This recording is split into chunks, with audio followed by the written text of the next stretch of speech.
Hello and welcome to the iRacing Le Mans series, live on Apex Racing TV. I'm Sam Fitzpatrick, and alongside me is Ryan Walker with Sam Kumo on the cameras. And we are here at Silverstone. Ryan, awesome circuit, bit outdated, but we won't go on about it. We might actually go on about it a bit today. Still very annoyed.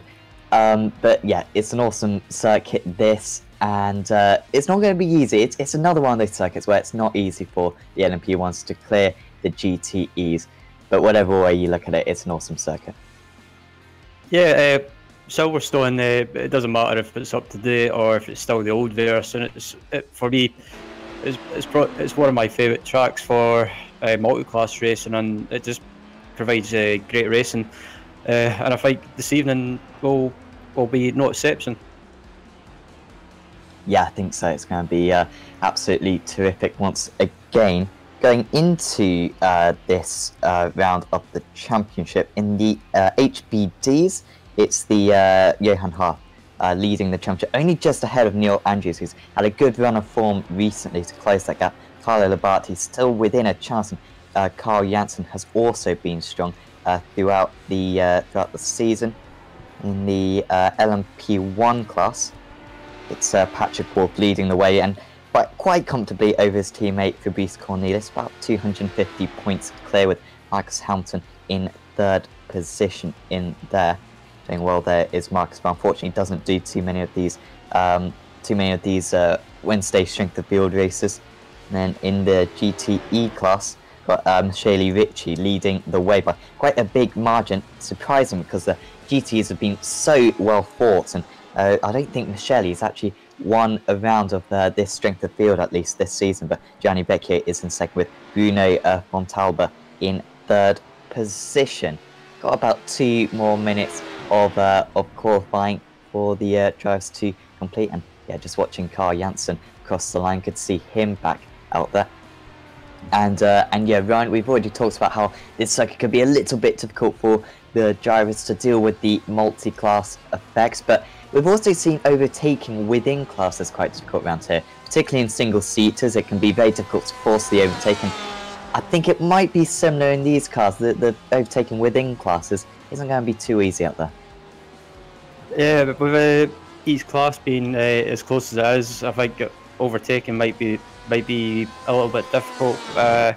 Also, another factor to think about is also maybe some people might be using low downforce and maybe going for straight line speed, or maybe going for high downforce so they could for the high speed corners, especially the twisty section in the first sector. Yeah, that's a good point actually, because you do have a blend of different mixtures on this circuit. A lot of it is high downforce, so of course also got low downforce as well down the hangar straight. Of course, around this part of the circuit where Jimenez is just coming through. So yeah, very tight and twisty. And you really got to have a good balance within your car, haven't you?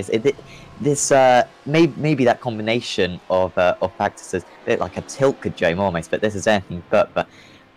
You know, the slow speed, the high speed, and then the long straights as well. It can be a bit awkward, can't it, Ryan, to get all of those together and still feel comfortable in the car? Yeah, I mean, personally, for me, I would for Silverstone anyway, I would probably go with a high downforce setup, just because I'm more comfortable with high downforce, and it means I can carry more speed into the corners, but. The only downside is maybe on a straight line that from you might get mugged by people, or maybe on medium downforce or even low downforce.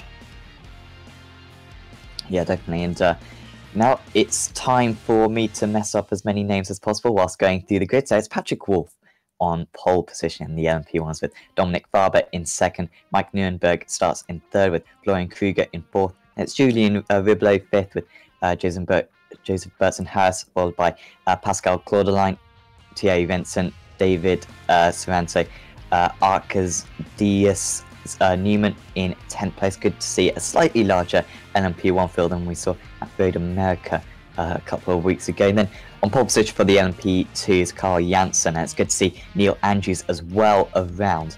and so too Carlo Barty. That could be a really tight HBD battle, because often we can see that maybe spreading out, but those three are going to be super competitive, with Paul and Clef will be wanting to get involved. Fraser Williamson, good to see him back, because he was very competitive at Atlanta, I seem to remember.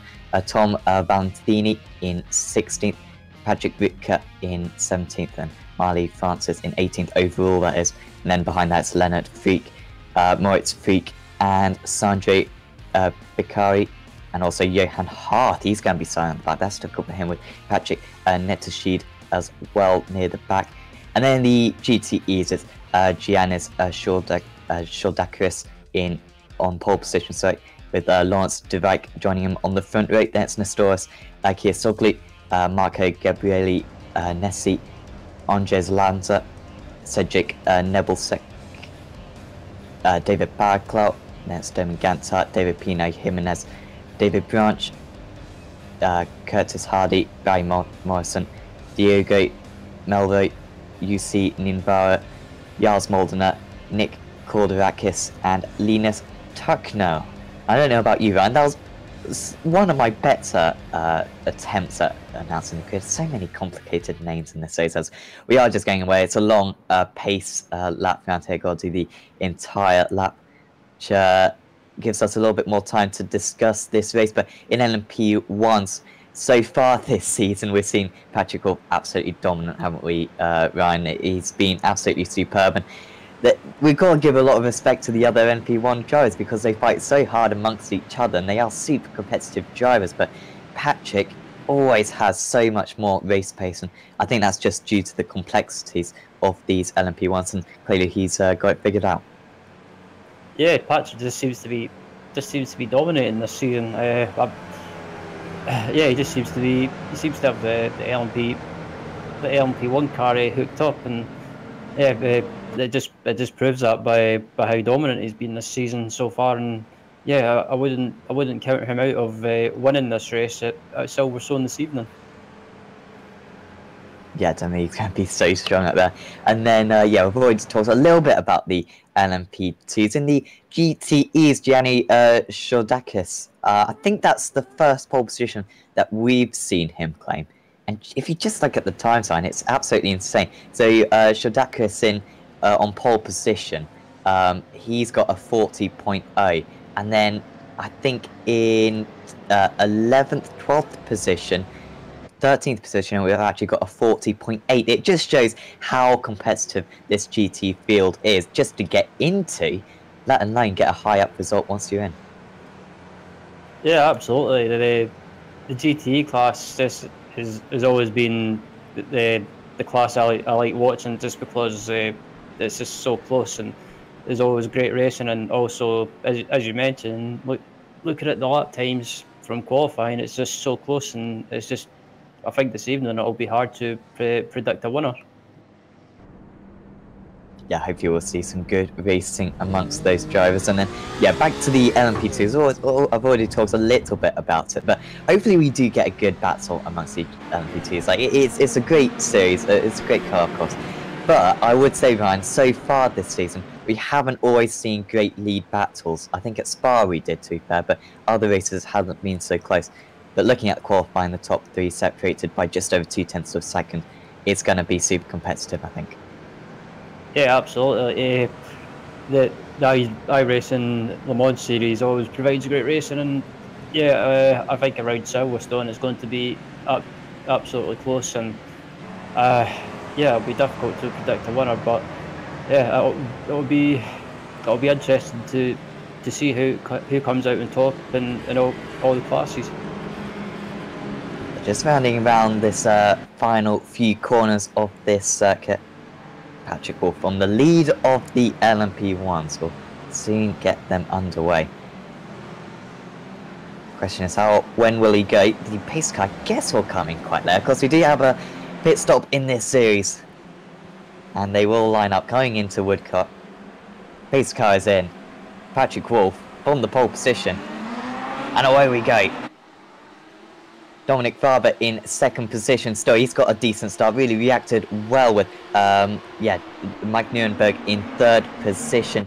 and Florian Kruger in 4th. Just going back to the LMP2s, I think they've just got underway, and Carl Janssen, look at that lead. That's just what you need to get out of the slipstream. Fraser Williamson, awesome start. 4th to 2nd for him. So that's a really good start for Fraser. And then in the GTEs, I think it's been relatively civil out there. You can see, yeah, just about is just an LMP1 car spinning in the back.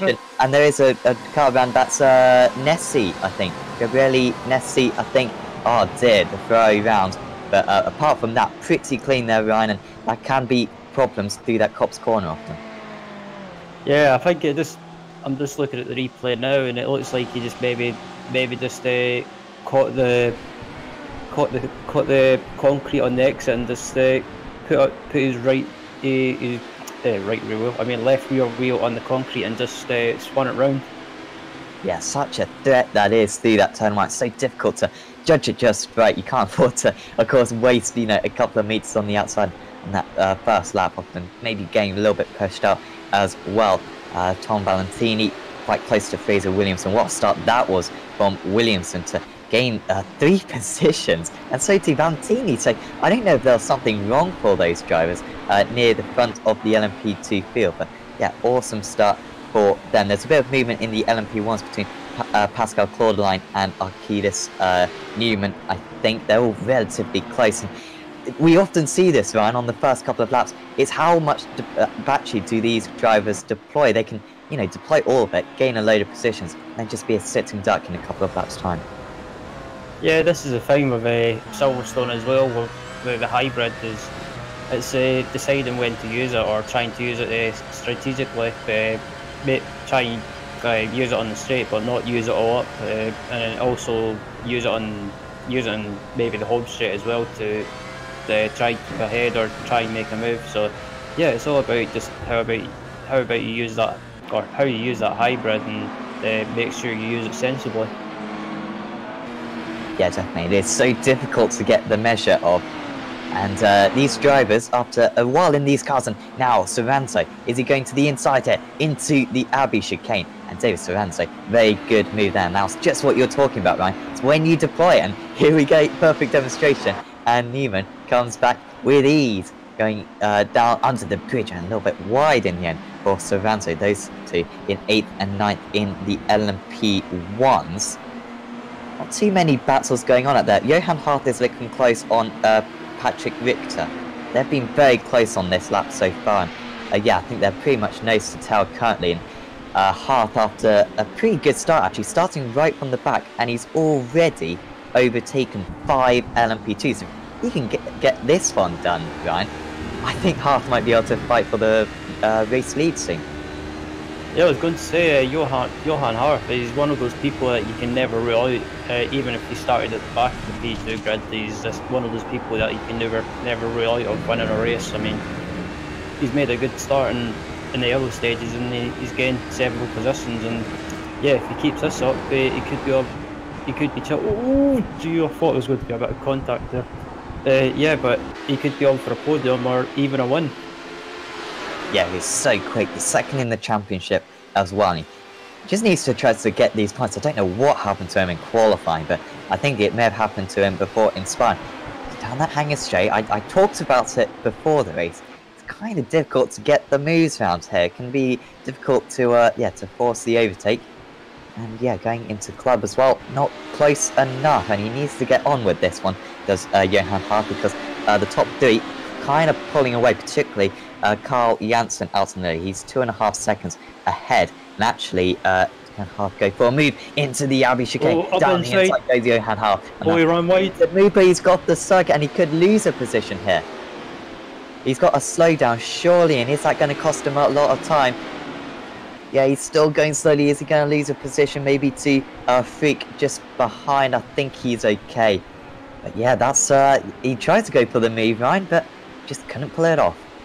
Yeah, just like I mean, he had the move done in the first on the entry of the corner, but he just carried too much speed and ended up running wide, and yeah, ended up by the looks of it, getting a slowdown.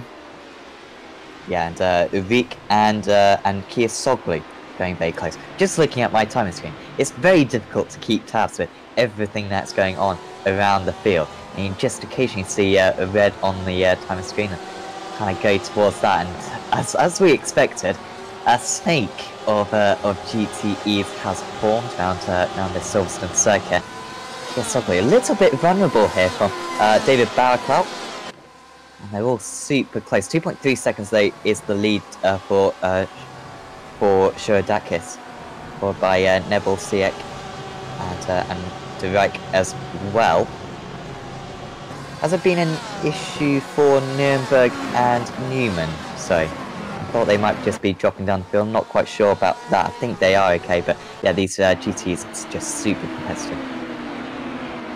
Yeah, it's just watching this pack in the GT class, and it's just, this is why I love watching the GT class and GT racing, just because you get like there's so many close battles, and yeah, it just makes it so much harder to predict who will finish in the podium positions.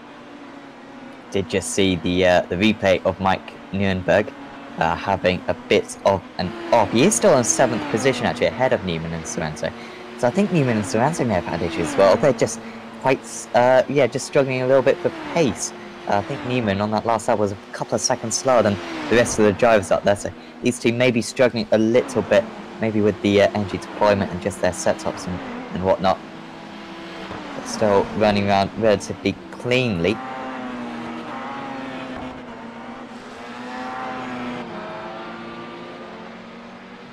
Yeah, I'm just looking back up at the front in the LMP1 class, and Patrick Wolf has managed to pull out a lead already of 3.4 seconds. Yes, just what he needed. In qualifying, to be fair, it was quite close. It was only a 10th in qualifying between the top two drivers. And you can see now going through the traffic, and it's just such an... This never gets old in real life or on a sim. Seeing these LMP1s just dispatch car after car. And can he clear them all before Maggots and Bengals? I don't think he is. He's going to try to do it. It's Patrick Wolf, but not quite there. Now, can he find his way through here? I shouldn't have really asked. It's Patrick Wolf and LMP1 car, so of course he was going to be able to make the move. And yeah, didn't lose too much time in the end. Yeah.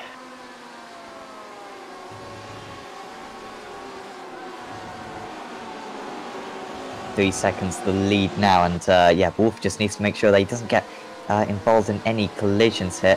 You can just see in the background the LMP1s making their way through as well. And it can be difficult sometimes for the GTEs. Sometimes they can even run into the back of the LMP1s just because the brakes on the LMP1s are just so strong. Burton Harris making his way through, currently running in 4th position. And actually, is that going to be a move actually for Burton Harris? We're below as well, and there could be contact going into the Abbey chicane. I think there may have been. Absolute carnage this first time round for the LMP1s.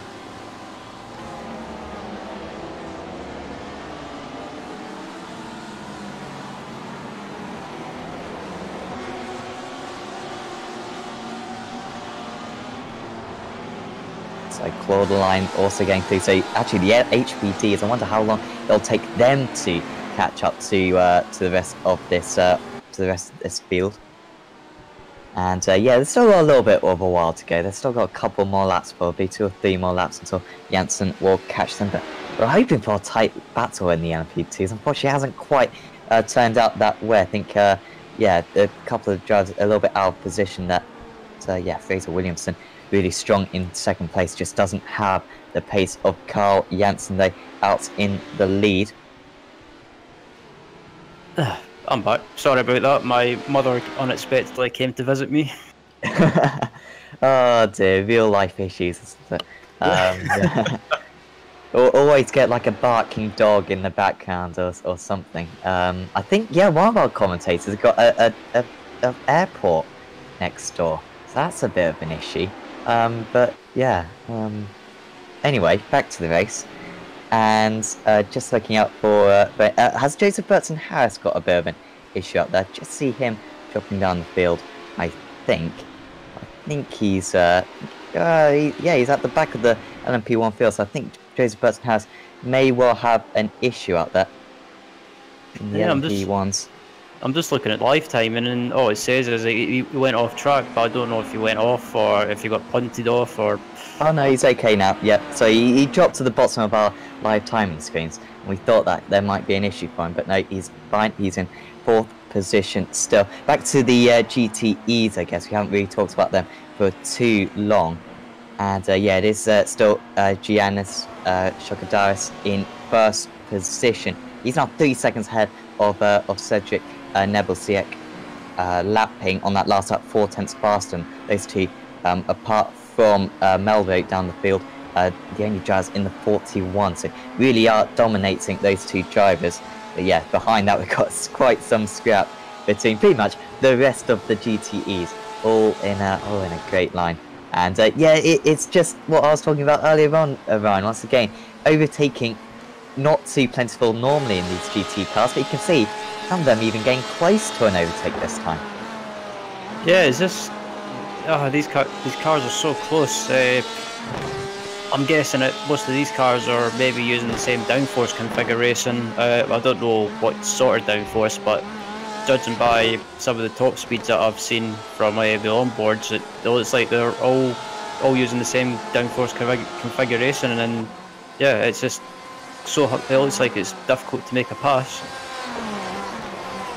Yeah, none of them really making an impact, and of course in the GTEs as well, you kind of got to be around a circle like this. There's not really many big braking zones, so it's just going to be difficult for these guys to make their way through the field, although there isn't really anyone out of position, I would say, out of these drivers. Barry Morrison, a little bit further down the field than we usually see him. Actually, at Road America, he was very strong, but you can see him there quite far down, and yeah, struggling to really make an impact kind of in this second group of cars.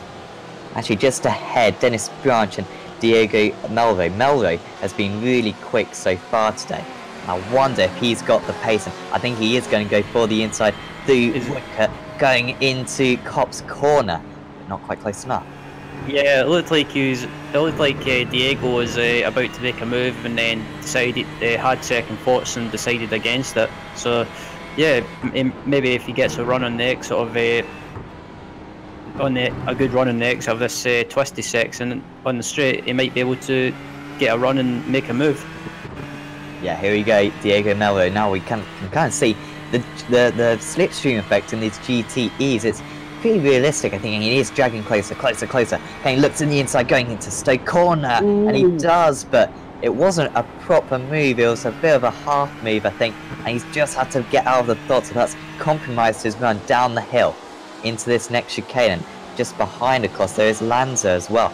Melvo looks as though he's probably in the top 5 fastest drivers in the GTEs, but he's not in the top 5 right now, so he really does need to make this move stick now. But once again, nowhere near close enough going into club, and now the HBD's making their way through this GTE field.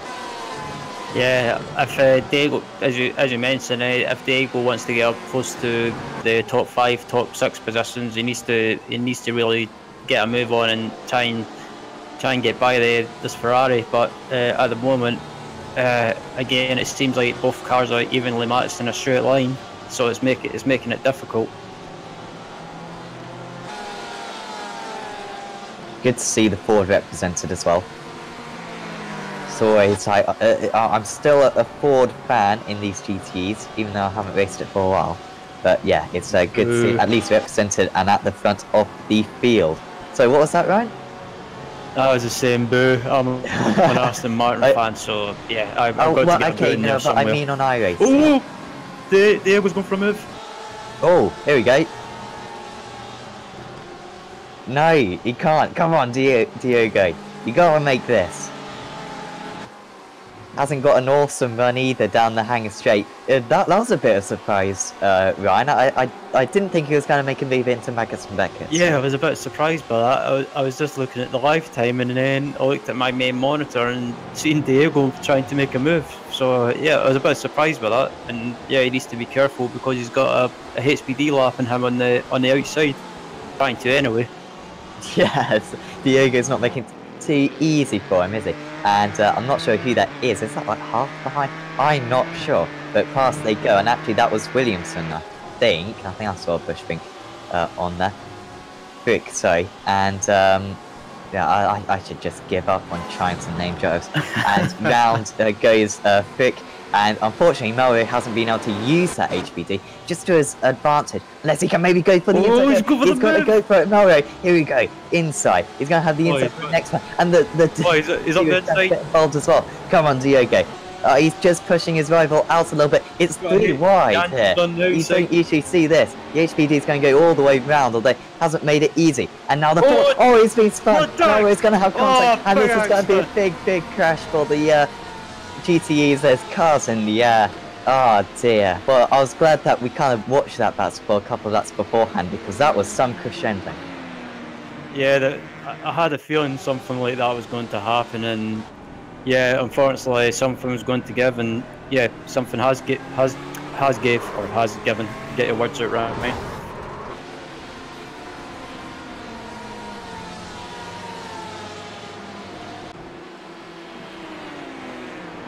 Oh, what a battle that was. I hope Diogo is okay.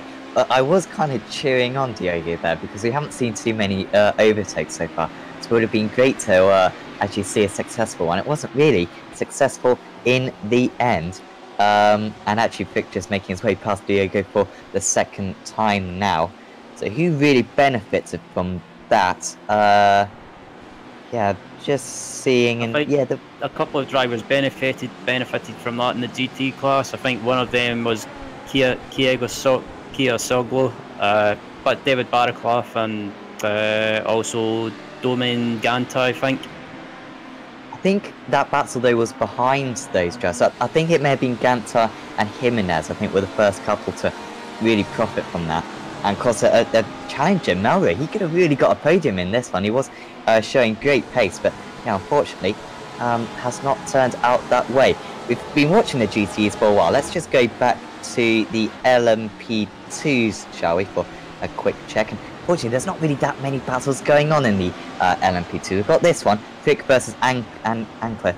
I think Frick may well have a bit of damage, actually, from that incident, if he was involved. I'm not sure if he was. Ancliffe very close though, and he may well have a chance to gain in the slipstreams. A bit of aero damage perhaps from his rival, and now the LMP1's trying to get involved as well. How are they going to deal with this one? We could see 3 wide potentially going into Maggots and Beckett's, and that was that was wise. That was a bit of dust there. Oh, it was a GT car went off.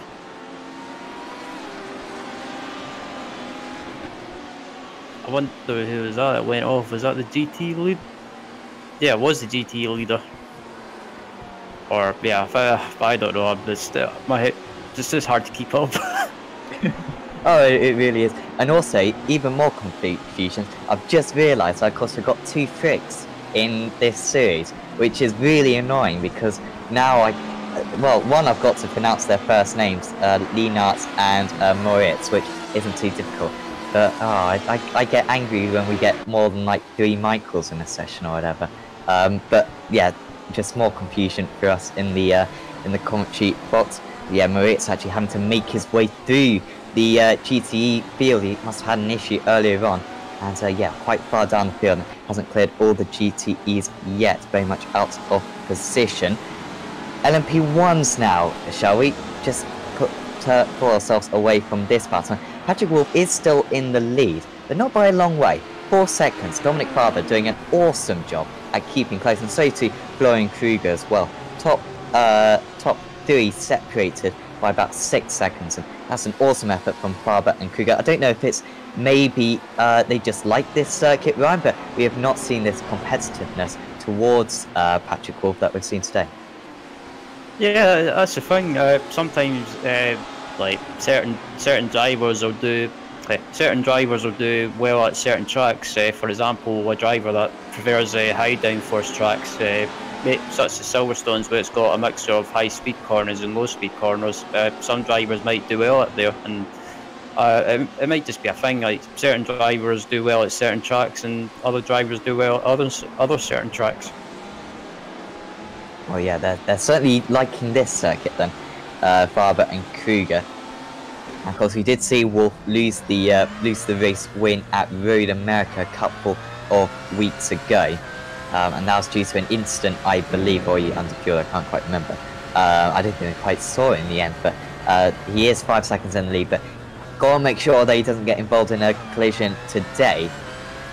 Otherwise, yeah, that race win will be put at threat.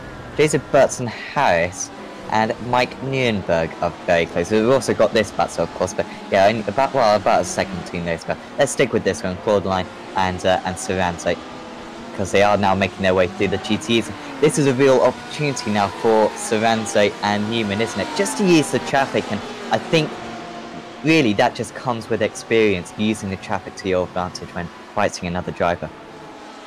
Yeah, absolutely. I mean, sometimes from my experience in endurance racing, if I've not been the quickest but I've been right behind someone, I've always tried to not force the issue, but try and use the traffic to my advantage to try and minimise the time lost, or try and keep up with someone, but I wouldn't take any risks. It's kind of just try and hope that the traffic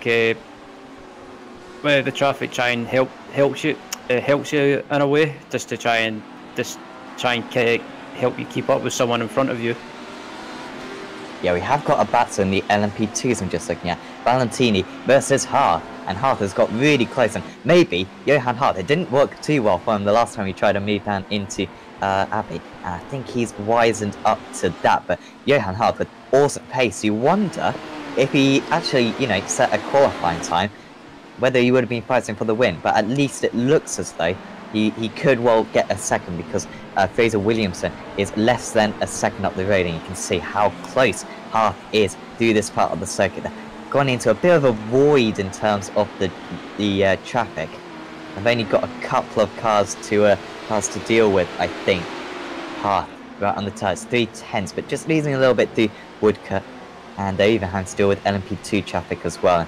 Yeah, this is a really nice battle. This is the battles that we want to see in the LMP2's fields between second, third and fourth. Yeah, absolutely. Excuse me. Yeah, this is a sort of racing I like watching as well, especially in this a series like the iRacing Le Mans series. It's just, especially in the P2 car, which I think doesn't seem to get that much recognition or credit that it deserves, because it's still, for me, I think anyway, still one of the best cars in iRacing. Even though it's a bit outdated now, it's just one of those cars that still provides great racing. Yeah, absolutely. And personally, I would quite like a modern DPI. That's getting a bit tight, isn't it? I'd like a modern DPI, but the HBD is a nice little stopgap, I think. And I think it's within the Neo are going to be using it again next season, so that certainly prolongs its life. And yeah, being shown in leagues like that really does help it in the official series, where we've always seen a pretty good drivers turn out for it, such as Williams, Valentini and Hart. At the moment, none of them are swapping positions. Hart, can he look for a surprise move, maybe coming out a bridge or something? Because, maybe he's got a chance actually down here. Here we go, through Woodcote. Hart, not gaining. He's losing time down these. I wonder if he must have some aero damage, surely, Ryan, because down that straight, he was losing time despite being in the slipstream. Yeah, I'm just having a look at his car now, just to see if he's got any aero damage on the front, maybe on the left front or right front, or maybe some damage on the rear. But I can't find anything. He might have something like floor damage, maybe, which is maybe affecting the handling or the straight line speed. Well, of course, we did see him run across the grass earlier on, and that maybe would have cost him quite a bit. But it's credit to him that he's clearly down a lot on straight line speed, and yet is harassing these two drivers. And I can't explain why he's struggling to make these overtakes, because yeah, you can see the car ahead pulling away from it. It could be fuel. I seriously doubt that he wants to make these moves as soon as possible. But yeah, Hart not having it his own way whatsoever. Yeah, I don't know why. It might have been after that mistake he had earlier when he went across the grass. It might have gave him some maybe even some front splitter damage, which is affecting the handling, and yeah, also affecting him in a straight line. Yeah, as he runs wide a little bit, he doesn't seem to be able to get the car turned in like he used to before.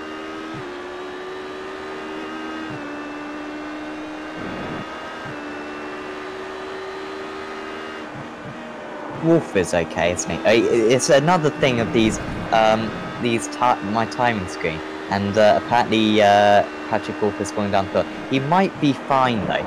I'm not quite sure. I don't know if you can see that line, but no, he is fine. Sorry, that's just my timing screen acting up. I think it's my end's fault, but he is okay. He's 6.5 seconds in the lead. And of course, yeah, good to see these LMP ones once again, but yeah, not too many battles apart from that battle with 7th, 8th and 9th, Borderline, Cerante and Newman. Back to the GTEs then. We haven't talked about them for a little bit, and it is just starting to spread out. That big chain that we saw earlier on, not quite there anymore, because Shordakis still leading comfortably with Nebelsiek and Kia Soglu. They're all quite spread out, with Baraclow closing in. I think he's closing in. He's just close, I think. And then we've also got the second battle of Gantar and Jimenez just behind. And yeah, they're coming in twos currently, Ryan. I don't really know where that snake went. One moment it was there, and now that they all seem to be battling their own kind of little races. But yeah, we've still got some nice battling going on, but overtakes are at a premium. Yeah, I'm quite surprised that the pack spread out, especially in the GTE class. It's considering in the early stages of the race they were really close together, but after that accident with several cars in the home straight, it just seems that the field spread out, and yeah, there's only well, I can't really see that many battles apart from this battle in the GTE class with David Baraklov and Kia Soglu.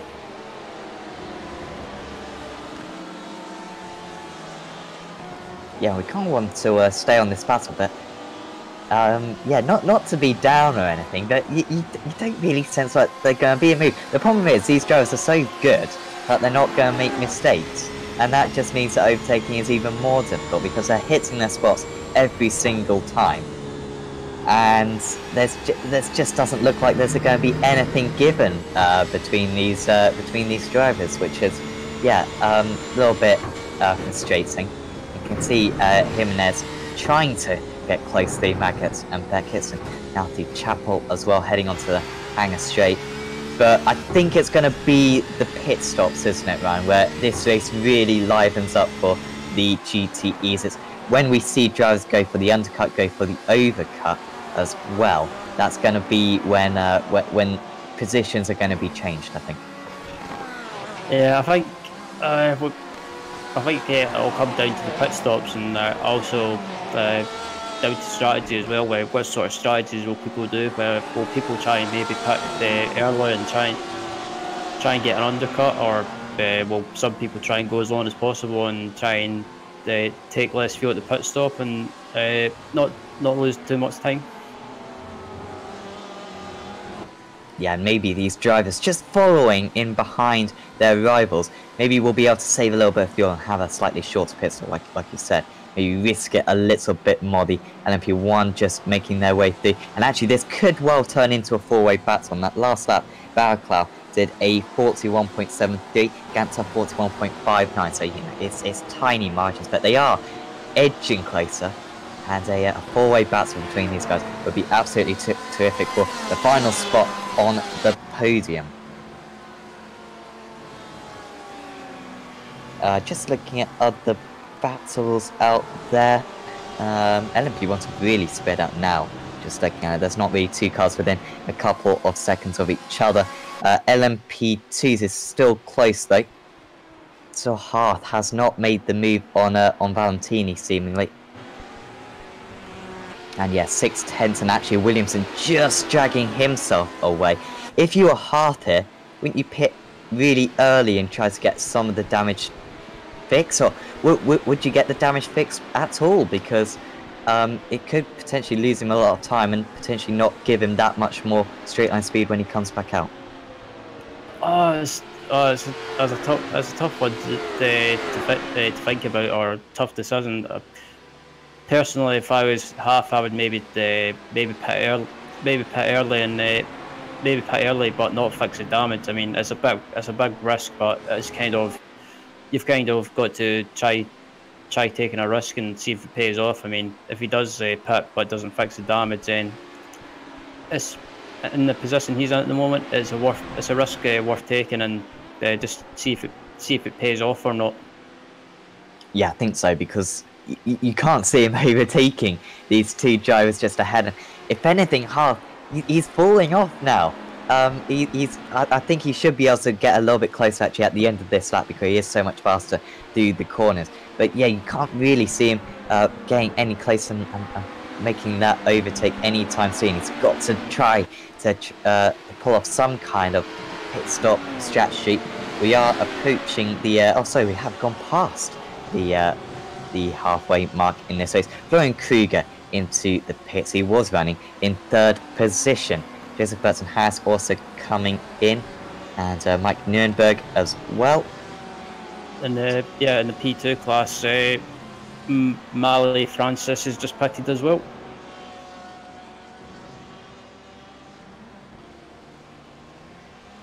Yeah, so this is this is going to be where it starts, at least for the prototypes. I expect the GTEs to kind of stay out as long as they possibly can on their fuel, apart from maybe coming in a couple of laps away just for the undercut effect. But Patrick Wolf, will he come in on this lap? He's 10 seconds clear, and here he comes, Patrick Wolf, the championship leader.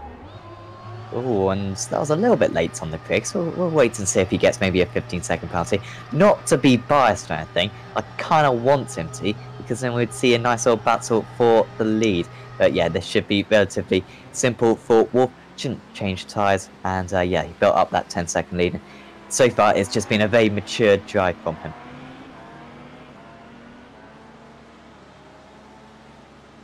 Barber in as well, and you can see him just behind Patrick Wolf.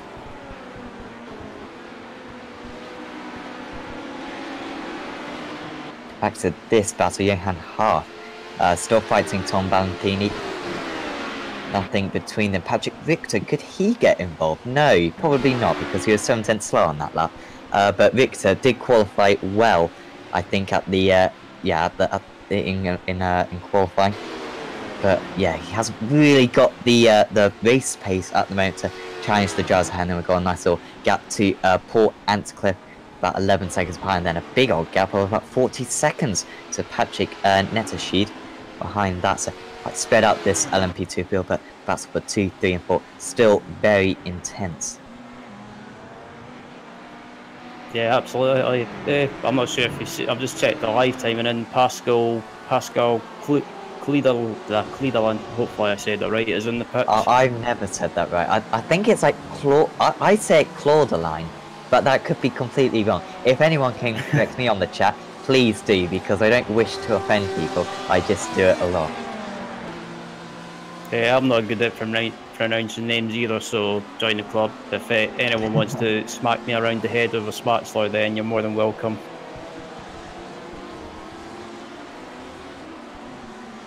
We do come from Norfolk and Scotland, so all our names are just Brown and Smith, pretty much. That's about it. Walker's not difficult to pronounce. Anyway, too many tangents. Riboulet has lost a position to Burton Harris. So Burton Harris, did he have a slow pit stop? He did. Well, in comparison to Riboulet, at least, Riboulet had a very short pit stop, 36.72 seconds compared to Burton Harris's 50.28. And actually a big variance in terms of the pit stop times. Could that be tyres, maybe, Ryan? Quite possibly. It could be tyres, or it could be maybe getting some minor damage fixed, or it could be even possibly a speeding penalty, in pit entry for maybe going too quick over the pit entry line.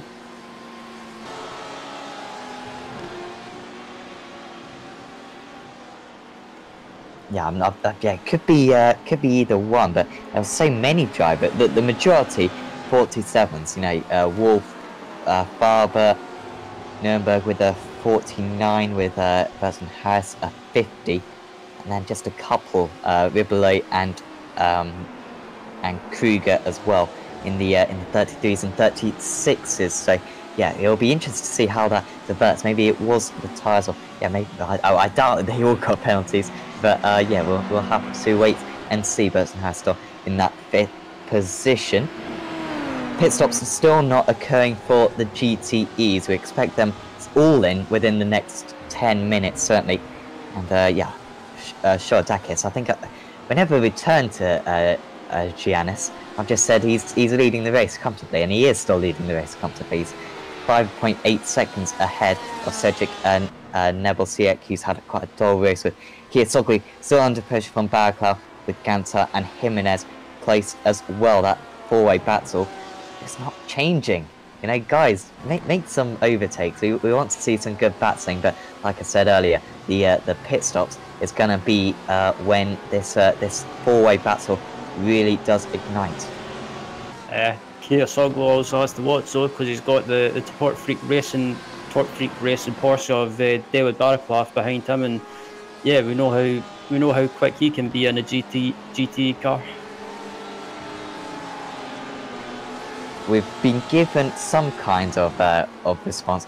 Well, apparently it's difficult to give a German name in an English-sounding explanation, but apparently it's I think I'm reading this right, Cloideline, which I think, or Cloudeline. I don't know. We need answers to this, or maybe we don't. Maybe it really doesn't matter. But yeah, hopefully we can get somewhat to the roots of the pronunciation. Kiesoglu, I think I can pronounce that name at least. And yeah, he is still in 3rd position with Baghdad. He's closer, and whenever he does get this close, he kind of needs to try to make it pay. Could maybe get a slightly better turn in, couldn't he? Yep. Fraser Williamson and Johan Harf have just pitted as well, and Williamson has came back out just in front of Johan Harf. Oh, that's important for... So Williamson ahead of Harf? Yeah. Yeah, okay, yeah, that's important for Williamson, because I think if Harf had been able to make that move, I think he may have been off in distance, and now we see what Tom Valentini can do in 2nd position. See if Patrick Richter can also get himself involved. Ooh, Jesus. Oh, what Harf and who was that? That was Harf tried to go for a move on the inside, on the outside. I mean the inside of Williamson, but never didn't manage to pull it off.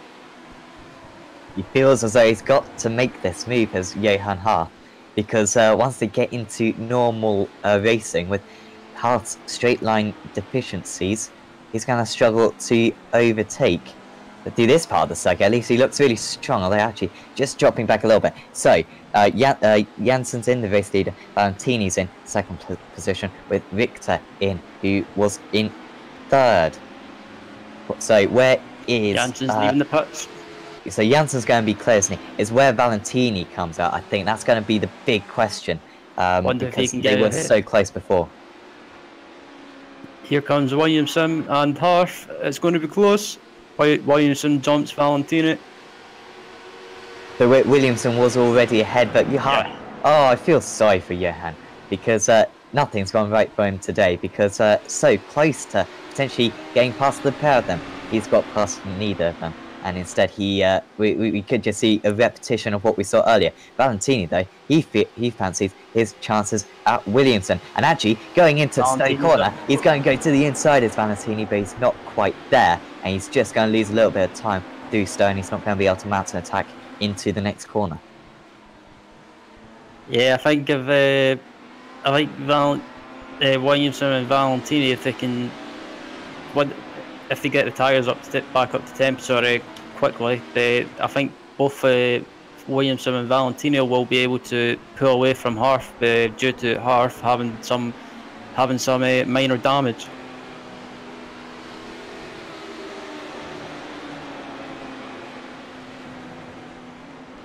Yeah, that damage has cost him so much hard. Richter is a little bit closer to these guys in the pit stops. He did gain a little bit. He's now only 4 seconds behind. So hopefully Patrick can join those guys, and we can have a nice little 4-way scrap.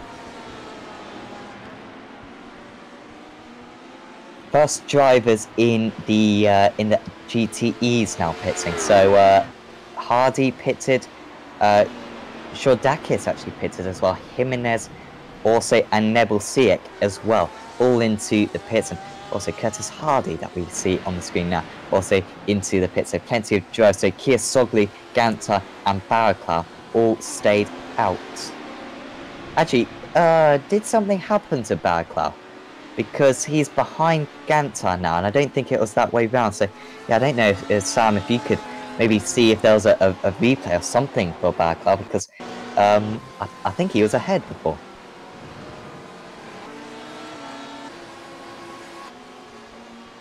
And maybe this is it. So Baraclough going, oh wow, he lost it. Oh dear, I was talking earlier about how these drivers don't make mistakes, but I don't know if you saw that one, Ryan, the Baraclough's kind of half spin.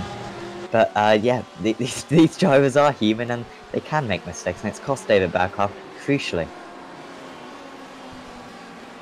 Yeah, I'm just having a look to see if he's got any damage as well. I mean, I never had a look to see if he hit a wall or anything. But no, his car looks okay. There's no damage. I think I'm just looking back at the replay now, and yeah, it just looked like just a little mistake. Yeah, it's just one of those things, and it can happen.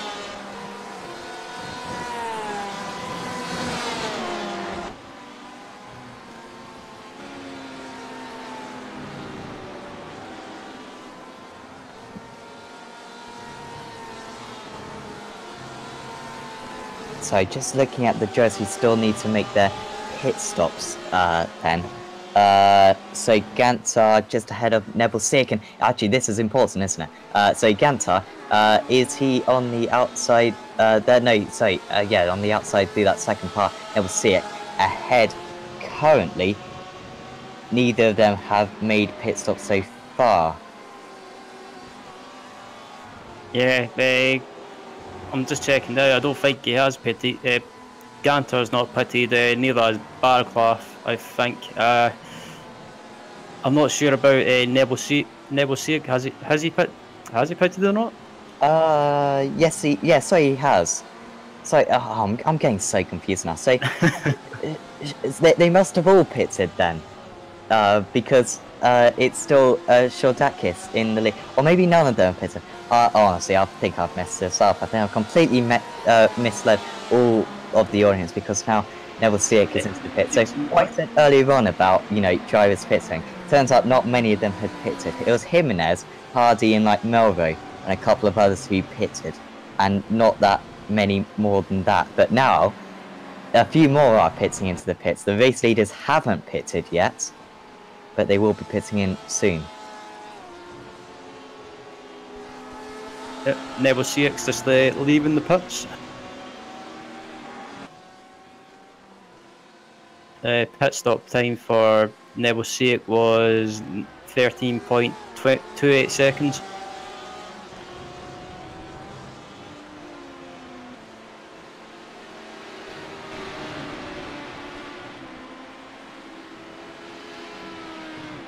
Yeah, which is quite a variance actually. 10 to 15 seconds seems to be the range of pit stop times, pit stop stationary times, of course.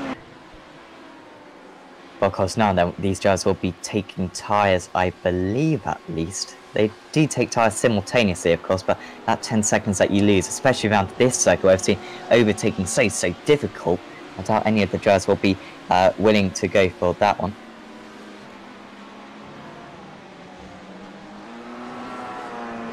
Yeah, I'm just looking to see if anyone else from the GT class pits. I thought Kirsoglu was heading for the pits there, but he was just getting lapped by a P1 car. And that can be. I don't know if you're how big a Formula One fan you are, but of course you always remember Nick Heidfeld overtaking Kimi Räikkönen, kind of denying Räikkönen the opportunity to go into the pits. And if you do have a LMP1 down the inside, or a couple of LMP1s down the inside of you, just coming out of Luffield, can be very difficult to actually find the pit lane, because He can't got a couple of cars in the way. Hopefully these drivers won't find that issue. Still not many of the GTs coming into the pits. Oh, and so no, I was getting overexcited there. Hearth really close on Valentini. So let's see if Hearth can challenge. Let's see if he maybe fix a bit of that damage. Coming down the hanging straight. He's got a run in him. It's so painful, this. He's just falling behind. Why? Why, Johan? Because this has wrecked his race. Without this, or without just a car in the way, he'd be so much further up the road. But instead, he cannot make this move because he's down 10 kilometers-ish. I don't even know, I've just made up that figure. Down the straights. Yeah, it must be damage. I mean, as I seen the second place Williamson in the LMP2 class is lapping a GT car. It's surely got to be down to damage that Johan's losing so much speed in a straight line. I mean, he never had these issues in the early stages of the race, as the GT leader is on pit road. So yeah, so Shordakis, also Kia Sogli as well from second. I was having a look to see if Baraklov is heading on pit road, but yeah, he might. Has Baraklov pitted yet?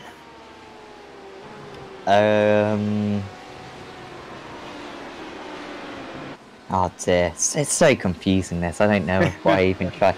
Baraklov has not pitted, no. Baraklov was quite far. No, he wasn't down the field. He was fourth, I think, so that's far from down the field. But yeah, he's yet to pit. Shordakis as well. No, he has pitted. So Shordakis in the lead, I think. So Nebelsic lost a little bit of time. He's behind Jimenez now. Gantar and Jimenez, they're really close to one another. 3 tenths behind, and Gantar has slotted right into the middle then of Jimenez and Nebelsic. So that gives you an impression, of course, that Baraklov is going to be right within this battle. Gantar maybe just needs to get back up to speed again after being in the pits, because he's under pressure now from Nebelsic, who was running in second position earlier on. I don't know what happened to Nebelsic earlier on because he's lost a lot of time, but down the inside he goes into Stowe corner. Cedric Nebelsic, we haven't seen too many GT passes. That is one though, and he has got through Stowe corner. Yeah, I'm not sure what happened to Nebelsic. I don't know if he took tyres as well. I mean, the race is only 1 hour long, so I'm guessing you wouldn't need tyres. It would just be fuel only. But yeah, I'm not sure. I don't know if he maybe had a speeding penalty in pit lane, as Baraklov is heading for the pits. Yeah, he didn't quite lose that much time in pit lane. I think it was a combination of him pitting early, so he had to set a few laps with a bit more fuel in his rivals, and also he lost a couple of seconds in the pit stop as well. He took on a little bit more fuel, but he didn't start with full fuel. Anyway, David Baraklov into the pits, and this is really close now because he will be right with those guys. He was just behind Gantar before the pit stop. He was about within a second of Gantar, and now he will trundle down this pit lane. It was a good pit stop by less than 10 seconds, faster than the majority of his rivals. Kia Sogli has gone past. Can Jimenez go past? Yes, he can. Nebelsic, I think, will go past. Gantar as well. Oh, nearly contact with the LMP1, and actually, Baraklov is behind all of them. The gap has been retained to Gantar and Baraklov after that mistake earlier on. Well, you think how much that's cost him? Probably cost him essentially 3 positions and a second and a shot at the podium positions.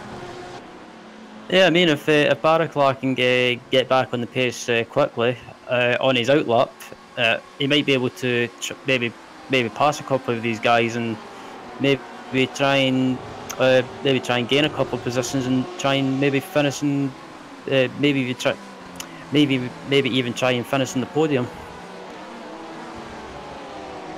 But with the cars being so evenly matched, I think it'll be a difficult job. But yeah, he's right in the back of Gantar, so he might be able to get a run on him. Yeah, Gantar was overtaken not too long ago, but yeah, hopefully we see a nice. I say duel. It's not a duel. There's more than 2 of them. There's some 4 cars in this battle. Jimenez only just up the road from these guys. Haven't talked about the LMP1s for too long, so we will just drag ourselves away from this battle for a little bit. Patrick Wolf still in the lead by 16.5 seconds. He's just eked that out through this race. And he is ahead of Dominic Farber in second, with Florian Kruger in third place.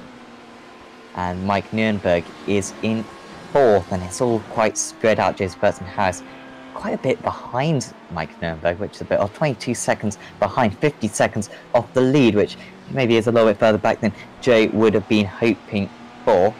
And then it's Vibele, Newman. And the only reason why I turned to the MP1 was because I wanted to have another go at a Cloyderline. Apparently you need to make the oi sound, so Cloyderline I think is about right. Pascal Cloyderline only in 8th position, with David Soranzo dropping back quite a bit. Those two are having a nice battle earlier on, but now 11 seconds splitting those two.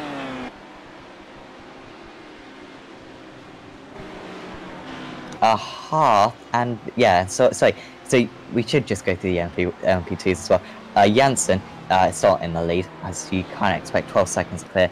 He's been edging out that gap through this race as well. Fraser Williamson kind of consolidating that second position now, so he's 2 seconds, say nearly 2 seconds, 1.8 seconds ahead of Tom Valentini. So it's an awesome start for Fraser Williamson, which I think we will have to see back maybe just post-race, just to see kind of what happened at the start, because he gained 3 positions going into turn 1. And then Valentini in third. Half is right in the turn. If he gets a good exit, we'll have a run, but it all comes down to the straight line speed again. And it's just he's just losing a little bit in a straight line. Yeah, losing so much down the straights, isn't he? And just getting out of the way as one of the HPTs. Can he just use this LMP1, just help his advantage? Half, can he maybe go for a move here? Going into club chicane, and he's going to have the inside. He's going to struggle kind of up down inside, straight, isn't he?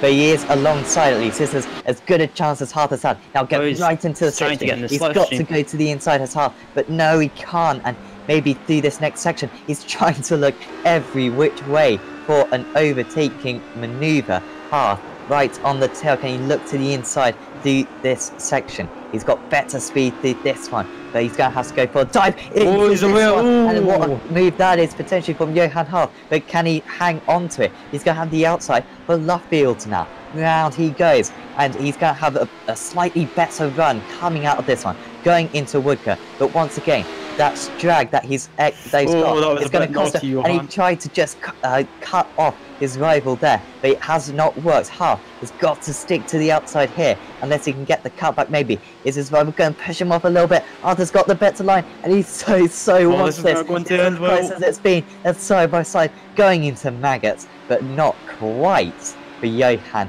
Half. What an effort that was from Johan Half, but yeah. he wants that third position, all right. Yeah, he's getting a bit feisty, Johan. I think he realises that the only chance he's going to get of passing Valentini is possibly just trying something risky and making a lunge up the inside. But yeah, I think it must be so frustrating considering the damage that Johan's got, and it must be frustrating for him knowing that the damage is costing him in a straight line. So it's kind of okay. Oh, yeah. They've just been told it's not damage. It's just Valentini's faster. Am I bad? Oh, I've been going on about it all race. But it does still, question. Does Half need that much downforce? Because he's been so quick, but literally half it. Oh my goodness! I'm just here. I've got 5 more minutes of this race to go. I had no idea how time flies. But yeah, he's been stuck behind his rival now for some 35 minutes. I think it's, or even 40 minutes. It's been painful for Johan Half, and you wonder if he just nailed qualifying, maybe he would have been able to fight for the race victory. But instead, the race victory is some 16 seconds up the road. We will just check back in with the GTEs. I guess we haven't talked about them for a little bit. And of course, Dakis, for the 10th time or whatever, I said he's leading, and he's leading comfortably ahead of Nestoras Kiyosoku. So Kiyosoku really benefited over that pit stop times. And Gantar did he have an issue? I don't know, Sam, if we could just try to see what happened to Ganter, how he lost the position to David Baraclough, because just as we turned away, it seems, he did lose the position. And he's already behind, I think, at that point, is David Ganter.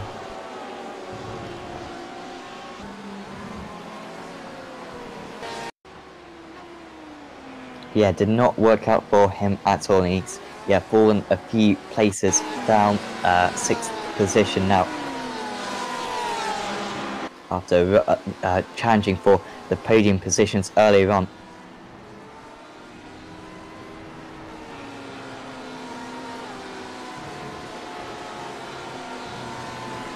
And yeah, so that was the move. I think I can't quite see it on my screen, but yeah, I think you just saw the overtake for Baraclough. That was absolutely crucial. Actually, Lawrence de Rijk is not too far behind either, only 2.5 seconds behind. But Baraclough now 1.3 seconds behind Jimenez, who is on the tail of Neville Siek, who has recently got past Jimenez, I believe. And yeah, Neville Siek losing that P2, he'll be a little bit frustrated, but still, to recover a podium, having to pass Jimenez and Ganter around a circuit that has been shown to be very difficult for overtakes. This is a great effort and a great recovery from Cedric, isn't it? Yeah, absolutely. Cedric is. I've watched him a few times, and he's probably one of the quickest people in a GT car. And yeah, he always puts a lot of effort into practice for these races and these in this series. And yeah, he's doing a good job so far. And yeah, I don't know if I'm allowed to do this, but if you haven't already, check out Cedric on his Twitch channel. He's pretty good to watch. Okay, I didn't know that. Yeah, so should certainly tune in for that. And yeah, he's been driving really well. And yeah, I think to see any onboards out there, I think Cedric's right up there, because yeah, in this past few laps he has had to make a couple of overtakes. I did just see back that Baraclough move at the Abbey chicane, and what a move that was. Ryan, if you can possibly see it on the replay or on the stream, it was an awesome move. Drifting sideways on the entry. Not sure if it was 100% gentlemanly, but he got the deal done, and he's not too far behind Pina Jimenez now. Just wonder where he would have been if it weren't for that small mistake. Yeah, oops, sorry. Yeah, I'm just watching the replay now, and yeah, that was an awesome move. I like that drift that he done as well. But I guess from now on, if he ever does that in any other ILMS races, we should be calling that the Top Freak Racing Drift. Yes, that would be yeah. Certainly remember that, shouldn't we? Or any move down into the Abbey chicane, it will now be known as the David Baraclough Top Freak Drift. Yes. And oh dear. Yeah, good move though, wasn't it? And yeah, he's not going to make the move on Jimenez, unfortunately, I think.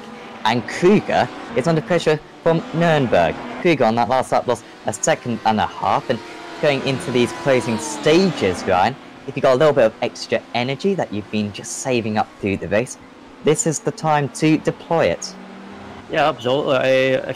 As you say, if he's got energy saved up and or unused that he wants to use for the I thought that P1 car was going to go into the side of that HBD. Yeah, if he's got any energy that's unused, then he's on the last lap. I think my best advice for him would be maybe use it on the first straight, or use it on the last straight heading for the final sector. Yeah, these guys are now on their last lap, so yeah, can Nürnberg get that move done? It's also very close between Valentini and Hart as well, only 2/10 of a second, but I don't think we'll turn to that because it's been like that for the majority of the race. But Nürnberg, has he got the energy he needs to get the move on Florian Kruger? Does Kruger have the energy he needs to defend from his rival? Going into Stoke Corner, and they aren't that close to one another. So a little bit of energy now down the hill. Actually, no, Nürnberg just losing a little bit of time down there. It's not close enough into this next chicane. Coming around the final few corners though is Patrick Wolf. He's not got too many corners to navigate his way around. He has navigated around them very well so far. Patrick Wolf rounding the final corner through Woodcut, and he's going to take the race victory here at Silverstone to just strengthen his grip on this championship in the LMP1. So it was an awesome performance. Nuremberg, can he get the move done though on Kruger? This is going to be so close. It's going to be a run to the line. They're trying to deal with they're trying to deal with the traffic, aren't they? But is there any energy for Nuremberg to deploy off the circuit? Wow! And he's just not quite there. Across the line they go. Nuremberg will get 4th. Any other battles out there? Janssens won the LMP2s. Didn't quite see that one. There he is. And in the GTEs, I think Shoradakis, we can kind of savour this as he's going to come across the line. He's got a few more corners to go. What a performance. This has been absolutely domination from him. Here's Soglu, 16 seconds behind. And I was talking earlier on how close this GT field will be. It has been close behind, but Giannis has been absolutely superb, and he's only got 3 more corners to get the. He will take this race victory. 1 more to go, and I'm not sure if he's in the championship hunt or not, but after that performance, he really ought to be. Giannis Shoradakis, absolutely dominant. And across the line he comes to take the GTE victory. I think we've just got... In fact, that's everyone. I think he was the only driver of the GTEs to complete 36 laps. Everyone else was lapped. So that was an awesome effort. And yeah, fantastic racing ride. I always say I'm not very repetitious, if that's a word. And it's always great racing in this series. And what an effort was from the top 3 drivers from each for the winners of each class. It was quite dominant, but the battles we saw for the podiums all the way down the field were absolutely awesome. Yeah, that was a fantastic race. I enjoyed commentating on that, and I think for me anyway, that was probably my favourite iRacing Le Mans Series race so far this season. And yeah, it's just I always find the races a joy to commentate on, and this evening was just awesome. There was battles everywhere, and that's why I like the series. Yeah, definitely. Yeah, the battles were absolutely everywhere. And maybe the lack of overtaking was added to it, I think, because the tension from the battles were so close. And now it's time number 2 for me to mispronounce some names. Patrick Wolf takes away the race victory, 21 seconds clear of Dominic Farber. That's quite a large gap, but we should really give some credit to Farber and Kruger and Nuremberg for all finishing within 25 seconds, because often we've seen this season the gaps be a lot bigger than that. So great effort, guys, getting those top 4 positions. To Joseph Burton has 55 seconds behind in 5th, with Julien Ribelow in 6th, just ahead of Archidius Newman in 7th. It's David Sorrente 8th, and Pascal Cloydeline, we think is how you pronounce it, in 9th place. And Thierry Renson was the only retirement in that field. Then in the LMP2s, there was Carl Janssen taking away the race victory, absolutely dominant ahead of Fraser Williamson. What an awesome start that was from Fraser. I don't know, Sam, if we could just get that race start back in a few minutes time, because I'd love to see what happened there to Fraser, because getting so many positions so quickly. Tom Valentini in 3rd position. Johan Haas, what a frustrating day it was for him, running clearly too much downforce and couldn't get the move on Valentini for about 45 minutes. Patrick Victor was just behind those guys. He had good pace throughout, and just a little bit of a poor start for him cost him some time early on. Then it was Paul Ancliffe, Lennart Frick, Marley Francis, Patrick Nettersheed, Moritz Frick, and Sanjay Bakari. And then Neil Andrews and Carlo Labate, disappointing that those two drivers were out very early on in the race. Otherwise, they could have maybe fought for the podium positions. Then the GTEs, there was Giannis Shogadakis. We've already talked about him a lot, what a performance that was. Nestorius Kirsoglu in second really drove faultlessly after running a little bit low down earlier on. He really did a fantastic effort to get into second position. Good recovery from Cedric Nebelsiak. Pulled off a couple of moves later on to get on the podium. David Pina Jimenez, he was also faultless. He ends up in fourth. David Barclay, what could have been for him maybe a second place if it weren't for a small off he had. Dermot Gantz just behind him. Lawrence Direct then follows. Yuso Ninabara, we didn't see too much for him. So too Curtis Hardy, Marco Gabrielli, Nessie, Lars Moldener, Nick Kordarakis, Diego Melro was caught up in an incident. Linus Technow, Dennis Branch, Andres Lanza, and Barry Morrison. Those last two had big issues. And yeah, hopefully we'll get some interviews, hopefully, and we do. So who are we going to go for, Dominic Farber or Fraser Williamson? We will speak to both of them, but yeah, both second place drivers. We'll speak to Farber first. And Dominic, really well done, mate.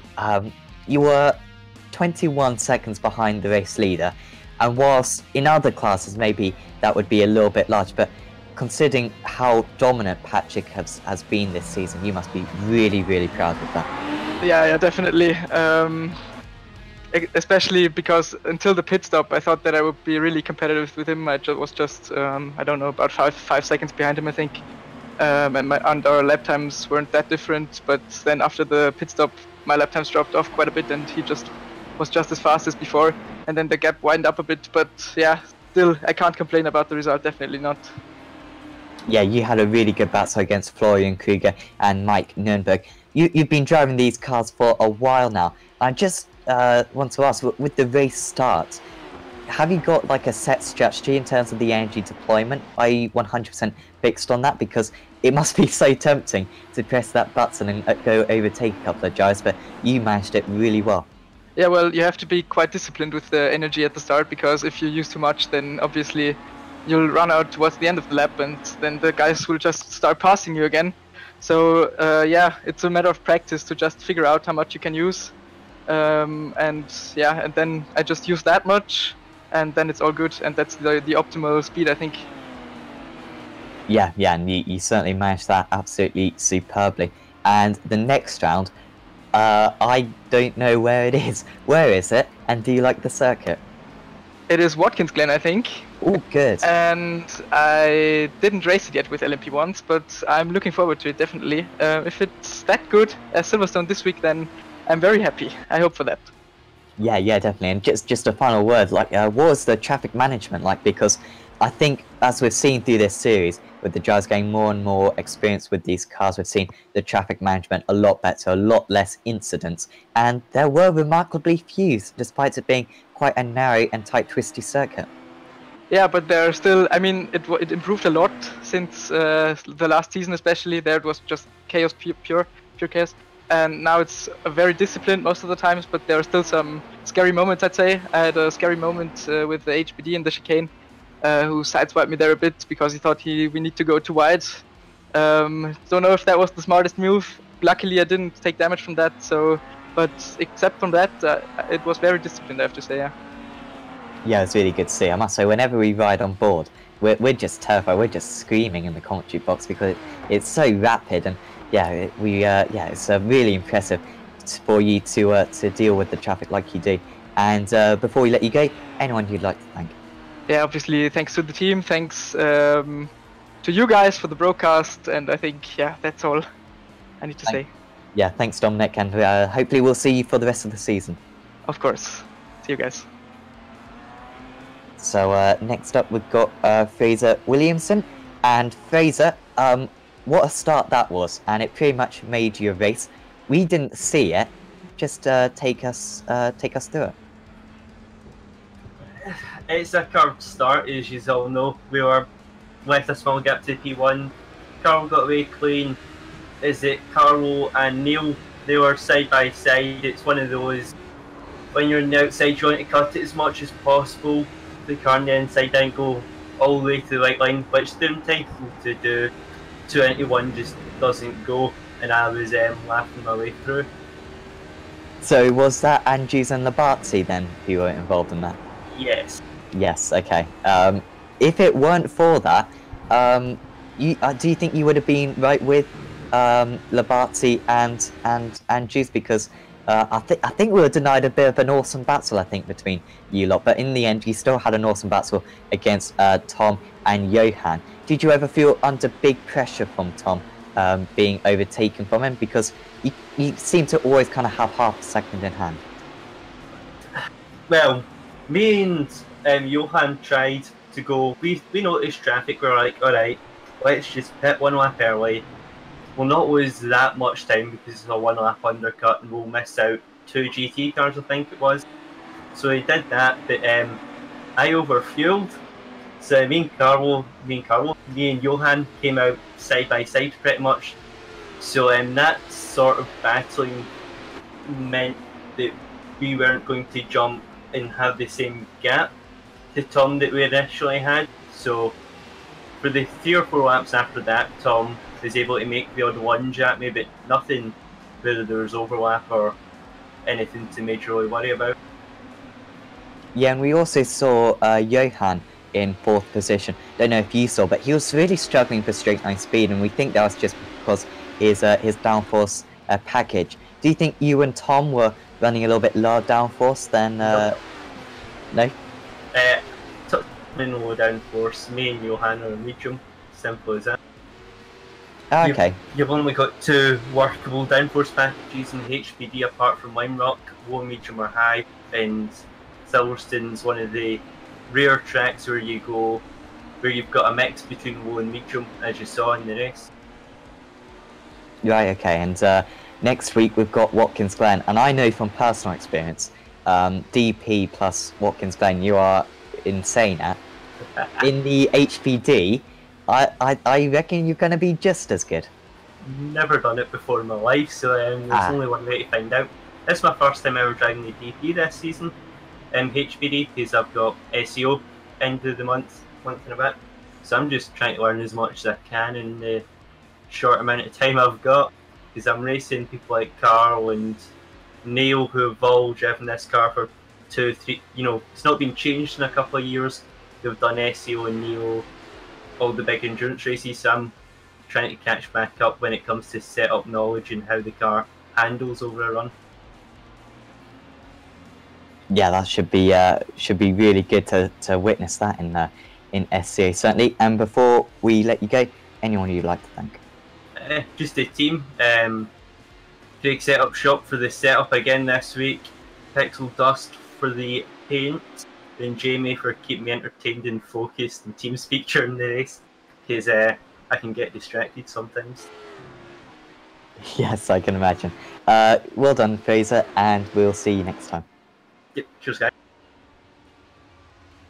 So I think that pretty much rounds off our interviews. But yeah, Ryan, of course we're not going to be around next week, unfortunately. We'll be Watkins Glen, and I think it'll be Joe Ringrose and Marco Barbanera covering that one. But yeah, that's going to be a great challenge to the drivers. It's a good track in whatever car you drive, at least I believe. And yes, it's going to be a great test for the drivers. Yeah, Watkins Glen should be a great test. I'm not sure if the iRacing Le Mans series has ever raced there. I believe it's the first time next week. So yeah, I'll be interested to see what sort of downforce packet configurations that people use. I'm guessing that low downforce will probably be the way to go. So yeah, I'm kind of sad in a way that I won't be able to commentate on that next week, or I won't be around anyway. But I'll still be watching. If tonight was anything to go by, I think next week should be a cracker. Yeah, absolutely. Another awesome round of the iRacing Le Mans series there, then from Silverstone, and yeah, we haven't got too many more rounds to go. I think or 5 more rounds or something, 4 more rounds until the end of the season. All the championships, I think, relatively open And yeah, we certainly hope that you will join us next week for Watkins Glen. We've also got the BSR-TC tomorrow, and then on Saturday we've got the Euro V8. Sunday, the BSR GT. Monday, World GT, I think. Might be having a break, but I think it's on next week. And then also the BSR MX-5s next Tuesday, along with the Rick Tech Sports Car Series. But for now, from me and from Sam as well, we'll bid you goodbye, and we'll see you next time.